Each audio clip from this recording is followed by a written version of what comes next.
We all have dreams, but dreams by their very nature can be difficult to achieve. That's where Access Credit Union comes in. Whether it's going to college, owning a car, or building your dream home, your local credit union can help you to fulfill your dreams. Access Credit Union, funding dreams for over 50 years.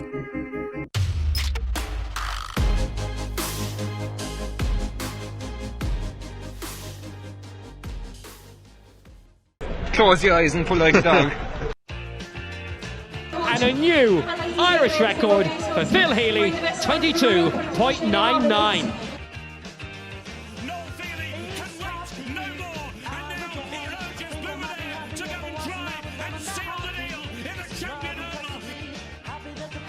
Christy Cooney hands over the Sam Maguire Cup to Graham Canty, Cork All Ireland champions for the 7th time ever.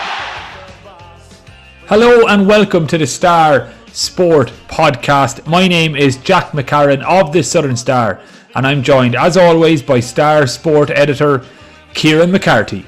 Before we kick things off, I'd just like to give a gentle reminder to our listeners and viewers, as always, to please rate, review and subscribe to the podcast on Apple Podcasts, Spotify and YouTube. The Star Sport Podcast is brought to you by Access Credit Union. Access Credit Union, funding dreams for over 50 years. What a fortnight it's been for the West Cork athletes at the Tokyo Olympics. We had said throughout the build-up that the 7 athletes heading over from the region had the talent to make an impact, but I don't think in our wildest dreams we could have predicted just how big an impact they'd have. In the men's lightweight rowing double, the Skibbereen duo of Paul O'Donovan and Fintan McCarthy picked up the country's first ever Olympic rowing gold, delivering a performance for the ages. And in the women's heavyweight 4, fellow Skibbereen rower Emily Hegarty was part of another historic moment as they picked up Ireland's first ever women's rowing medal, securing bronze in one of the races of the Games. Aoife Casey also made her mark in Tokyo, finishing 8th overall in the women's lightweight double alongside Margaret Cremen, laying down a real marker for Paris in 3 years' time. And then, once the rowing finished up, the Ballonine bullet Phil Healy made history on the track, becoming the first Irish athlete ever to compete in 3 separate events at the Olympic Games. Her most memorable run probably came in the 4x400 metre mixed relay semi-final when the team qualified for an Olympic final, which is a real rarity in Irish athletics. Phil went on to run out of her skin in both the 200 and 400 metres events to prove beyond a shadow of a doubt that she belongs on the grandest stage of them all. On today's podcast, we'll hear from the rowers after they were welcomed back to a special event emceed by Kieran on Monday night, and we'll also reflect on Phil's performances. But first, Kieran, I just want to get your overall assessment of the Olympics from a West Cork perspective. We said in our pre-Olympic 24-plate special that West Cork athletes were primed to take over Tokyo. They did take over Tokyo, Jack. Incredible to see so many West Cork athletes shine on the big stage. And it's important almost to emphasise that this is the big stage. It's a global stage. It's the Olympics. It's the best of the best. And you have athletes from West Cork rubbing shoulders with the very, very best in the world. And not only that, they're beating the very best in the world. So it's incredible to think that, let's say Paul and Fintan for a moment, 2 Skibbereen rowers, 2 men from Aphrodite, are the very best in the world at what they do. They're world champions, European champions, and now they're Olympic champions.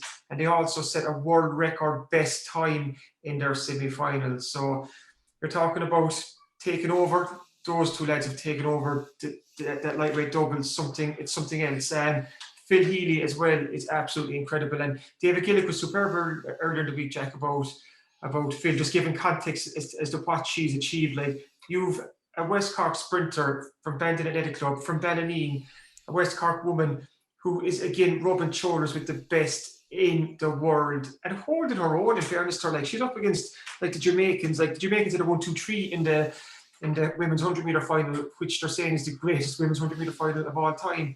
And then Phil in her heat was up against the 100 metre Olympic champion. Like, that just shows where Phil has come from. It started off on a grass track in Ballineen, and she was racing the Olympic women's 100-meter champion in the Olympic Stadium in Tokyo. So incredible couple of days. And above all, and part of their success to decide for a second, they're just such great ambassadors for West Cork. They've really put their towns, their clubs on the map. They've done their families, friends, and their clubs proud as well. So they've carried themselves with such distinction as well. So it's been a fantastic couple of weeks.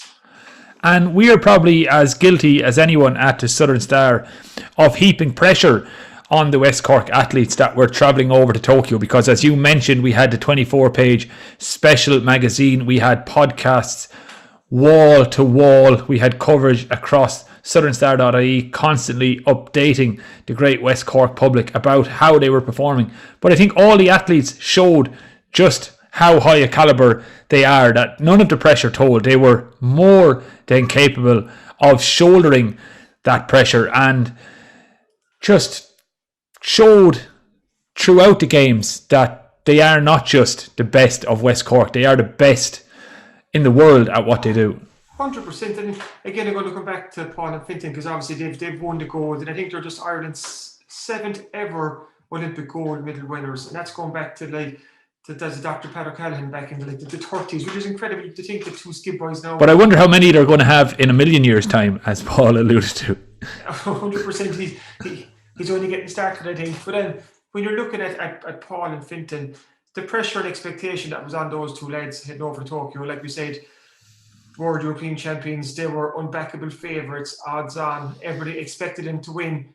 But and we've said before, Jack, it never works out. Like, the fairy tale should never be that easy. The favourites, it's very rare that the favourites will jump every hurdle and then win as they're expected to. Usually there's a giant killing along the way, or some crew will come out of somewhere, or something will happen somewhere along the line, like happened to the Italians in the semi-final, where their boat actually capsized. So you're thinking, Jesus, this can't go according to the script. But it did. But that just shows how well Paul and Fintan dealt with that expectation. And it's almost an insight into how those two lads operate, and how Skibbereen Rowing Club works, and how Dominic Casey works, because they approached it like just any other race. And I was chatting to Fintan on Monday at the homecoming, and I was saying, just incredible, how was it like? And he said, the World Olympic champions, he goes, they don't really mean much. He goes, what means a lot to them is the fact that they had a plan, they went out there, they executed the plan, and the reward is that they won the race. They could have been down to River Island as much as they could have been on the river, that course over in Tokyo. So it's just a fascinating insight into how these top-level, high-level elite athletes work. Just one more reflection from me then before we hear from the rowers, because you obviously had the chance to speak to them on Monday evening, but I watched back the final itself for the first time last night, having watched it last week obviously, and I watched it on the Eurosport YouTube channel, and what struck me was how happy the Germans were to win a silver medal. This is Germany, a country of 80 million people, a country that has dominated the Olympic Games for 100 years across all sports. And the German crew were celebrating wildly after picking up a silver medal behind the Irish crew, because it was almost as if they knew they didn't stand a chance. They were just, silver medal was gold for them, because the gold was long gone in their minds. This is now my amateur psychology, watching a video on YouTube last night, but the celebrations were so wild that it almost struck me as their gold medal going into the games was the silver medal, if you'll excuse the mental gymnastics you have to take. So that was my biggest reflection on rewatching the race a week out. But you remember we had Martin Cross on the podcast here a couple of months back. He's the former gold medalist himself with Great Britain in the Olympics in the 70s, and he's a well-known BBC well-known rowing journalist and commentator. And he made the point that the other crews are almost beaten at the start line in the men's lightweight double at the moment, because they're looking around saying, how the hell are we going to beat Paul and Fintan? Because they're winning everything. I put up a tweet there on obviously in Twitter, just stating the obvious. On MySpace. Just looking at the last 4 international gatas that they've been on, and they've won every race, and they've won gold in every one. So that's come back to the Worlds in 2019, the Europeans this year, World Cup 2 in Lucerne, and now the Olympics. And that's 13 race wins in a row. And they've beaten every competitor that's out there. And you're looking kind of saying, how is it even going to beat them? Because Paul and Finton still feel that there's more to come. They still feel they're going to get better. And this is a crew that just won Olympic gold and they just set a world record time. So fierce, exciting times ahead. Absolutely. Well, later in the podcast, we're going to chat more in depth about Phil's performances in Tokyo. But we're going to kick things off this week with some of the audio from the homecoming at Spearline on Monday evening, which, as I mentioned, was hosted by you. And to start us off, you asked Paul O'Donovan about the significance of his gold. But first, a quick reminder of the special morning evening when Skibbereen won gold at the Olympic Games. Green light, off they go. Oh, Father dear, and I often hear you speak of Erin's Isle. Expect the Germans to start swiftly, and indeed they've done just that in lane 4. Mountains rude and wild. They say it is a lovely land wherein a prince might dwell. Then why did you abandon it? Oh, the reason to me tell. They're home and hosed. They're ahead by a length. It's Ireland from Germany, and history is made on the water in Tokyo. Till a blight came over all my crops, and my sheep and cattle died. As Vincent McCarthy and Paul O'Donovan win gold. Gold for Ireland. Gold for Ireland. Silver for Germany. And that's the cruel reason I left old Skibbereen. And that is one more chapter of magnificence from the men from County Cork. Brilliant, sheer brilliant. There's never been an Irish rowing gold before. Gary and Paul O'Donovan won Ireland's first Olympic rowing medal, the silver in Rio. And now Paul, with Vincent McCarthy, has won Ireland's very first gold medal. And that's another reason I left old Skibbereen. Paul, Olympic gold, it's another first for Irish rowing. It's a real breakthrough, and it's a real confirmation of the hard work and the talent and the process that Royal Ireland have, as well as Skibbereen. Do you think this result, as well as the women's bronze medal, that can act as a catalyst for more days like this and more Olympic medals to come to Skibbereen and indeed across Ireland? I suppose, yeah, it feels like you're kind of asking me to predict the future here a little bit, and I wouldn't be great at that. But I suppose, well, like it could go very badly as well, in that we get kind of so excited that we think we found this magic formula that we just kind of, I suppose, try and stick to that as much as we can and just kind of get a bit stupid and not kind of, I suppose, strive for improvement that we think we have it all. But I suppose at the end of the day, I really don't think that'll be left happen, just knowing the kind of culture that we've got in the rowing club and with Dominic Casey and everyone involved. And I think, I suppose the method to our success is not really just this one kind of perfect training plan or one formula. It's, I suppose, as Micheál said, like that I've told the media, it's a hell of a lot of hard work.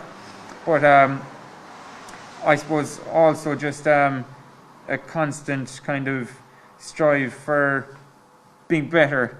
I suppose it's never perfection because we know that we'll never get there. We're always just looking to get better each and every day, and just always kind of looking for errors in what we're doing and just trying to correct that just a little bit. And I think, as I've kind of alluded to in other interviews about my friend Heraclitus, who keeps falling in rivers, God love him, but he says the one thing that's constant in this world is change.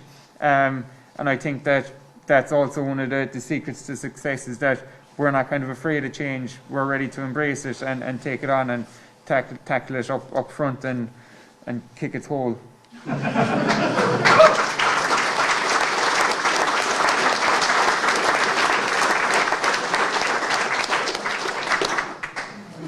Gary next for this question, because I think he's the right man to answer this question.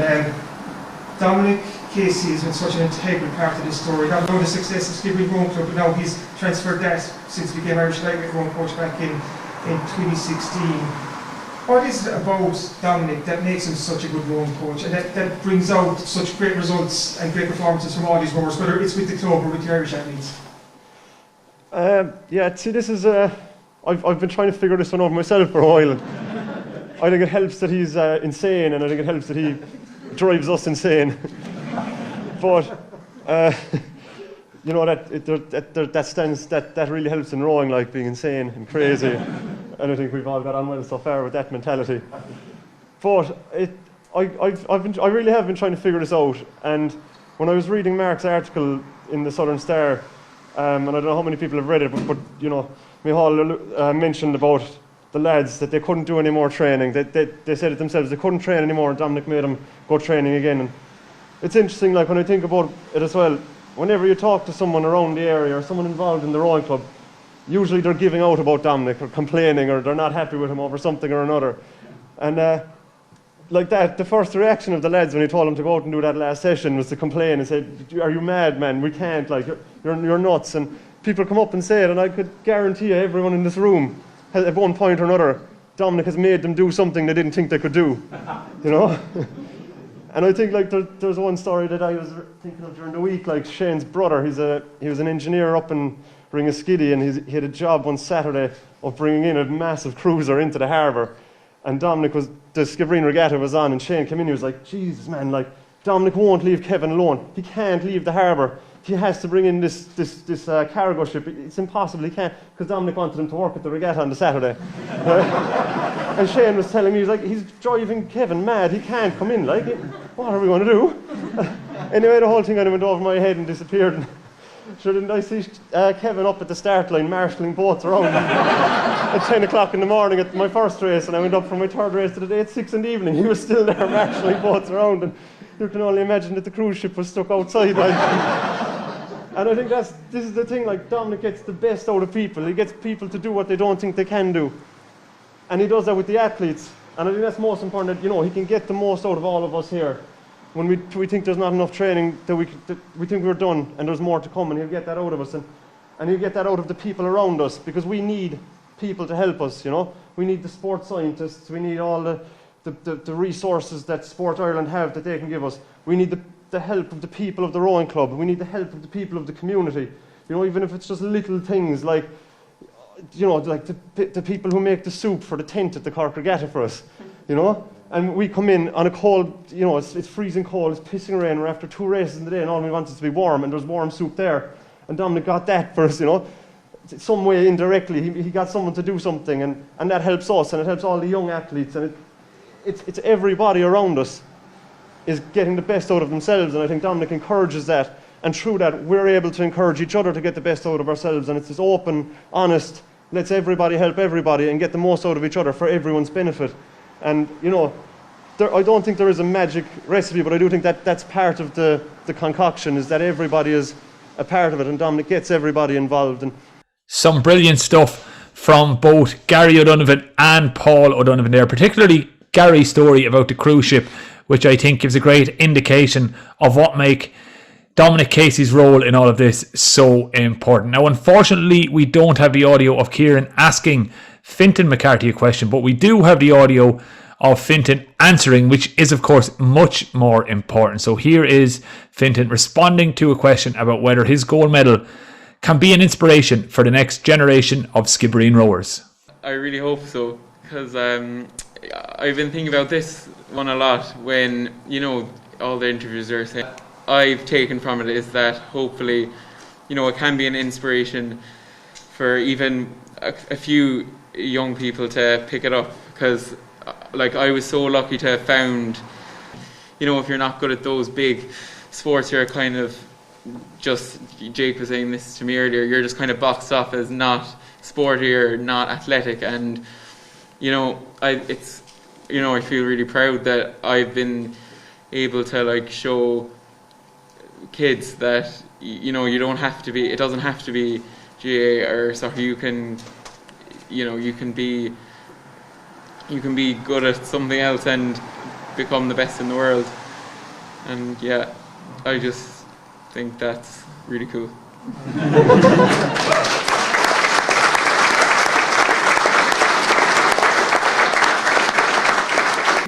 So Kieran, there was obviously more than Gary, Paul and Fintan at the event, but we don't have the audio from Emily Hegarty, Aoife Casey and Lydia Heafy on hand just now. But overall, the night itself at Spearline, how was it? It must have been special to be there and be in the presence of greatness. Yeah, I was very honoured and privileged to be asked to attend it. It was a club function organised by Skibbereen Rowing Club, and just they wanted to recognise the achievements of all their skip rowers who went up to Tokyo, and of course Dominic Casey. So it was a small gathering. It was an intimate gathering. It was meant to be hosted outdoors first, but then Ireland, the heavens opened and the rain poured down. So after a month of sunshine, the day they come home, it's spilling rain. You couldn't write it, because even the night before, when Fintan and Emily came back to Skibbereen and they gave an impromptu drive around town, beautiful evening again. There was people out in the streets, coming out, well-wishers and locals, and coming out to welcome them home. But anyway, on Monday, the rain gods did come out to try and spoil the party for a bit. But it just gives you an insight into Skibbereen Rowing Club again. They just got on with it, like they always did. The show moved indoors for a small bit. And it was a great show as well. Sean O'Brien was the MC, did a great job. You had Taoiseach, Micheál Martin was there. You had Simon Coveney, Jack Chambers were there, a couple of local politicians. Then Sean Moran, the club chairman, said a couple of words. Nuala Lupton, the club president, was bursting with pride as well. And of course, we had the 6 Olympians and we had Dominic Casey. But what I thought was great, Jack, is sitting in the back row on Monday night, there were 2 of the 3 founding members, with Richard Hosford and you had Danny Murphy. And it was just great to see that these 2 men who thought of this club, this concept back in 1970, they started this club, and now we're here, 51 years later, 52 years on, and there's an Olympic gold coming down to Skibbereen, as well as Emily's Olympic bronze medal as well. And when you add it to Gary and Paul's Olympic silver in 2016, that's the full set. So it was great to see Richard Hosford and Danny Murphy there. Great to see Donald O'Sullivan there too. He was the club chairman for 35 years. So just from that alone, you can see that it was a special night for the club. Kind of the past and the future and the present, they were all there together. The athletes were in superb form. I know we don't have the audio from talking to Emily, Lydia and Aoife, but I was asking Aoife just about her experience of the Olympic Village, and she was filling us in what it was like. And she was walking around the village one day and Tom Daly walked by. She was like, that's Tom Daly, the great British diver, and he obviously won Olympic gold as well at these games. And so it was just, it was a good night, good fun. And it moved outdoors after, because obviously somebody got the message to the weather gods, hi, there's something going on in Skibbereen, quit the nonsense, get the sun back out. So we were outdoors after, and you could see all the rowers, like I said, past and present in England. You'd Mark O'Donovan there, Orla Hayes, Timmy Harnedy, Shane O'Driscoll, and so many more, family and friends. So just a really special night. Yeah, brilliant stuff. And just a great week, 2 weeks all around for the town of Skibbereen. But we're going to take a quick break now, and up next we're going to be chatting about the Ballineen Bullet, Phil Healy. Hi, my name is Denise Harrington. I'm a co-chair of the under 7s. That's the age we start with. Hopefully we can hold on to them for years. It's not just all about running. We do jumps, hurls, shot put. So look, it's a place for everyone. If you don't think you have to run, you can try other events over the years. We are really a club that tries to be inclusive of everyone and enjoy ourselves, and we are very family orientated here.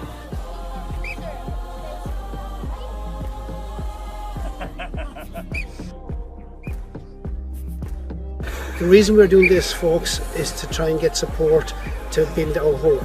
We have a field, we need a home.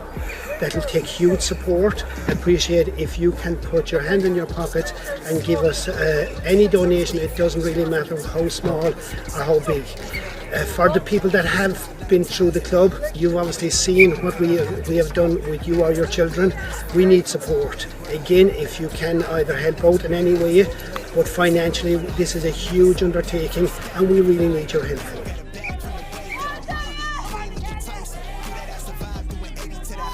Even more so, the fruits of it are Phil Healy going to the Olympics, and 4 members of the club selected yesterday for the European Under-20 Championships, which is a major achievement really. I'm sure Catherine and Billy must be thrilled in heaven looking down to see that.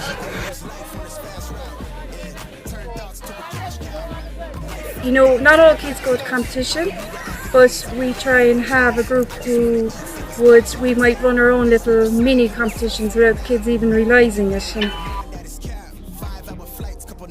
So please, we need your support, and again, it will be very much appreciated. Access Credit Union Funding Dream.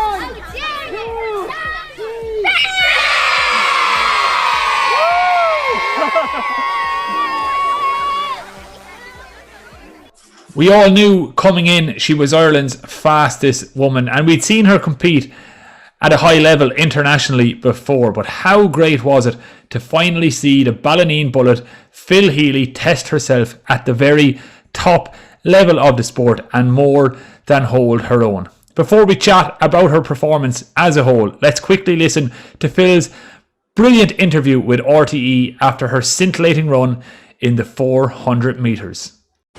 Phil, just seen the result, 700s. Unfortunately, you're not going through to the semi-final. Yeah, it was 700s today, it was 600 yesterday. This is sport and it's the finest of margins, but I have to come, like yesterday, as I said, I was disappointed missing out by the 600s. Today, it's my second fastest time ever outdoors. Of course, again, I would love to be in a semi-final, and I know what the other runs have taken from me, but I came out here today, the first Irish woman to do 3 events at an Olympic Games in athletics. We made history with the relay. I have to be happy going away with these, and that performance today has erased yesterday somewhat for me, so I will definitely be going home happy from these games. And right, you should, okay? It's been such a week for you, the highs, the lows, and everything in between, but to come out here and, you know, if it went 52 high, people probably went, yeah, well, she's had a tough week, but it's gone 51 high. So again, like, you've got to be so proud of your Olympic experience. 100%, and yesterday you gave great context to what I've actually done here, and people might underestimate to come out. This is my 4th time out. Each round takes an awful lot. It's just not a normal race. It's Olympic Games. It has that whole extra weight of emotion, everything that is carried with it. So, look, of course there is that little bit of disappointment to be just 1 spot short, but I came out here, I gave it absolutely everything and performed to the best of my ability, and if it was 100% fresh, that was definitely going to be a new PB. And look, I know there's a lot of people at home willing you on and very proud of what you've achieved. Can you just say hello to them, and do you have anything you want to say to them? Absolutely, the support back home has been unbelievable. Like, my Instagram messages are flooded at the moment, and I will get back at them, but yeah, it's just incredible. Like, we do have empty stands here, but the support at home is just crazy, and like, especially back in my own village, West Cork, and got to keep up with those roars in West Cork. So no, it's unbelievable, and they might as well be here. You feel that much support. Brilliant, Phil. Well, it's a pleasure. All right. Super. Thanks a million, David. Kieran, Phil Healy, history maker. How would you assess her Olympics as a whole? Well, Phil's coming back to West Cork as an Olympic finalist, which is an incredible achievement and honour for her. And that's a title she's going to carry for the rest of her life. Like, Phil Healy ran in an Olympic final at the Tokyo Games, and she's also part of the first Irish relay team that ever competed in an Olympic final. And they got there, Jack, by shattering the national record. It took 4 seconds off it in their semi-final last Friday. They did the Olympic final on the Saturday, where they finished 8th, and I think there was chopping and changing before that final, because they were meant to be in lane 5, but then another team was reinstated after disqualifications the day before, so Ireland were pushed out to lane 1. So it wasn't ideal. They still got on with it. They still ran a very fast time, which was 2 seconds inside their PB coming out to Tokyo. So still a very good run. So from that, Phil was in an Olympic final, and she competed so well. But what that did, Jack, didn't know, it narrowed her recovery time before her 200-metre heats on the Monday. So what she had, instead of having 2.5 days between a semi-final of the 4x4 and her 200-metre heat, she'd only probably a day and a bit to recover, which isn't ideal. And she still put in a terrific performance. Like, she got a season's best of 23-21, and she finished 5th in her heat in the 200 metres. And that was the same heat as Elaine Thompson-Herah of Jamaica, who I mentioned earlier, who was the Olympic 100-metre champion. So, and Elaine Thompson-Herah finished 3rd in that heat before eventually going on to win gold. So like for Phil to come out and run a season's best after what she'd been through physically and emotionally with the relay team was incredible.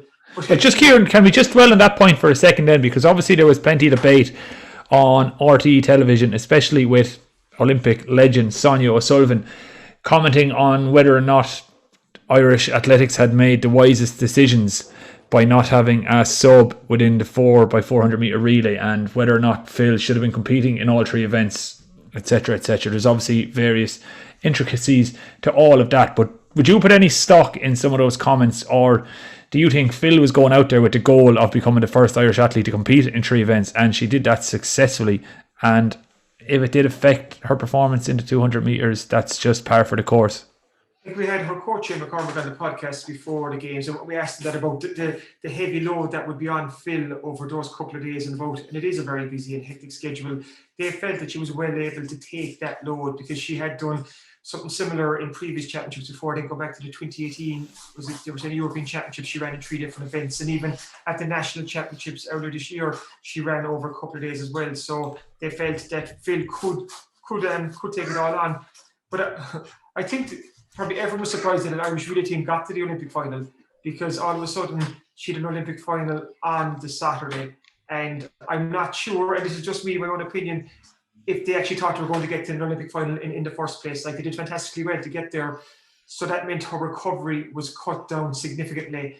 And as well as the physical toll it takes running a second 400 metre and an Olympic final, it's the emotion as well. Like, and Phil was the oldest member of that relay team as well. So she assumed very much a leadership role with that team. So I think, and again, I'm not speaking for her and I haven't spoken to her about it, but maybe that took an awful lot out of her before she got onto her individual events. And you could see by her interview with RTE and David Gillick after the 200 metre heat on Monday, she was visibly getting upset. And you don't usually see Phil Healy like that. So it just shows the highs and lows and the emotional toll that an Olympics can take you. But that's why it was so good to see Phil go out into 400 metres on Tuesday and put in her second fastest outdoor 400 metre time ever. She finished 5th in that heat. She missed out in the semi-finals by 700ths of a second and won time qualifier position. So incredible. Again, like, we're talking about fine margins. 700ths of a second separated Phil from an Olympic 400 metre semi-final.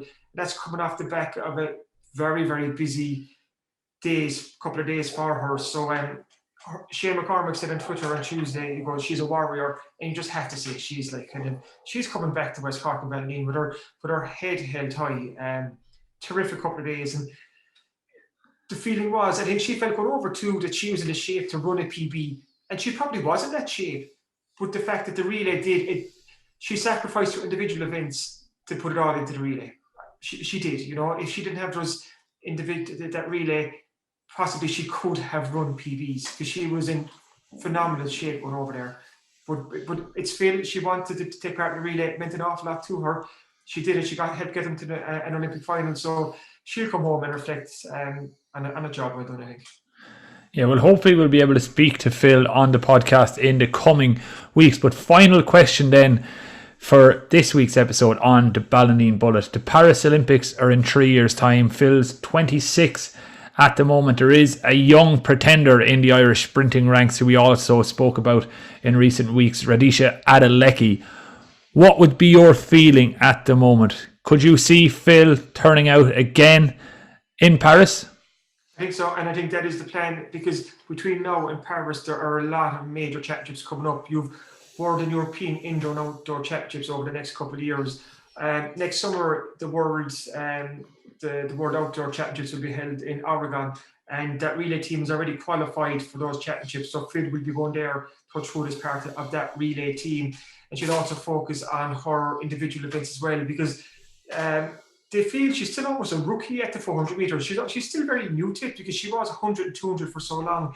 But the last couple of years, she's ventured towards the 400 more and more, and she ran a PB of 51.50 earlier this year. There's a feeling that there's more to come from Phil in the 400. So I think, Paris is only 3 years away. There's a lot to happen before we even get there, but Phil will get faster, I think, before then. I think she will. She would have broken that 200 metre Irish record at the Olympics if she didn't have the relay. So those fast times are in her, and she also has that drive, that inbuilt drive to keep going as well. So she's only getting started, just like the rowers. We all have dreams, but dreams by their very nature can be difficult to achieve. That's where Access Credit Union comes in. Whether it's going to college, owning a car, or building your dream home, your local credit union can help you to fulfill your dreams. Access Credit Union, funding dreams for over 50 years.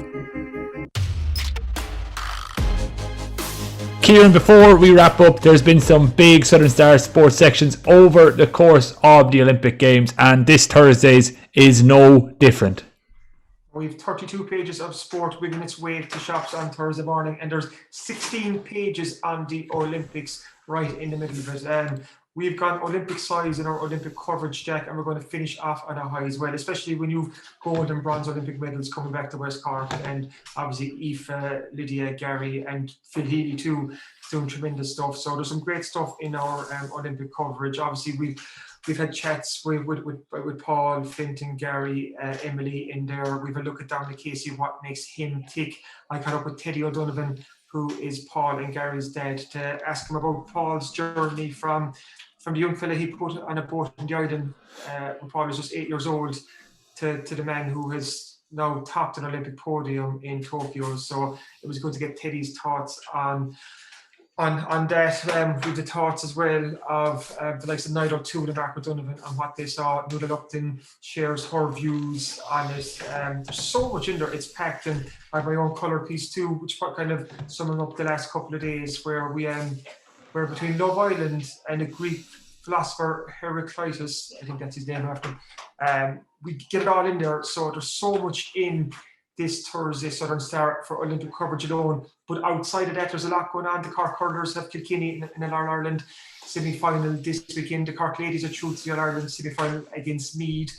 The Cork Camogie team has marched on as well. The Cork Miners beat Kerry last week. The Cork Under-20s bowed out of the All Ireland semi-final to Offaly. Then there's all the local action as well. And so there's plenty going on. And just as part of that coverage, Castlehaven won their League 2 County Football League final on Sunday, but they got an injury, and it's an injury that they hope won't hurt their chances in the upcoming County Senior Football final against Nemo. So just check out the Southern Star for that and a lot more.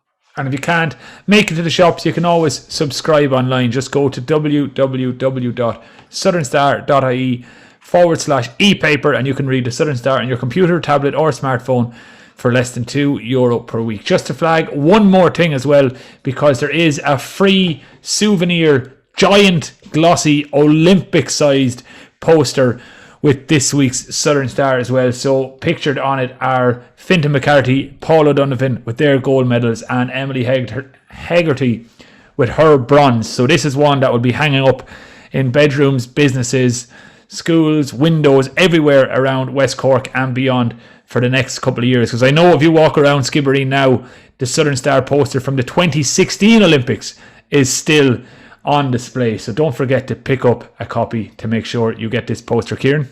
Just on that, Jack, if there was listeners to this podcast now who aren't in West Cork and they want to get this week's Southern Star and get that poster, what's the best way for them to get hold of the Star this week?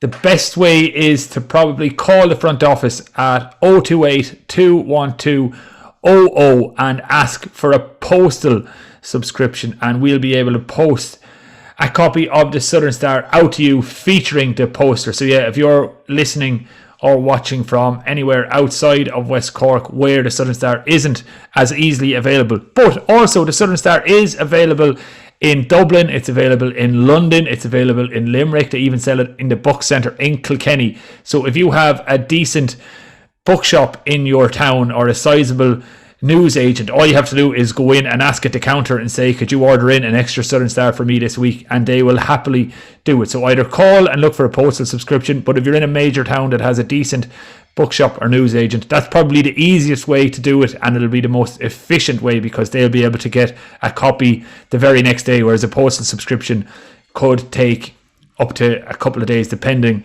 on where you are. So whatever you do, ring the office, because I know our colleague Peggy is on top of all the shops around Ireland that stock the Southern Star, and in the UK for that matter. It's in London, it's probably in Manchester. I just don't have the list of the stores in front of me. So wherever you are, we'll be able to get a copy of the Southern Star with this special souvenir Olympic poster. So don't be afraid to just call us up, and we will make sure you are looked after, because as we said, this is a historic moment in the history of West Cork sports. So what better way to celebrate it than with a big giant poster on your wall that will last for years, because it is those brilliant glossy posters. Anyway, that's enough shilling. And it's a giant glossy poster. I think what I'm getting from what you're saying, it's a big giant glossy poster, and it's free with this week's paper, which is a big thing. So, yeah, exactly. Fantastic. So make sure to pick up a copy. We might clip this one and throw it out on social media as well, because we are the ultimate Southern Star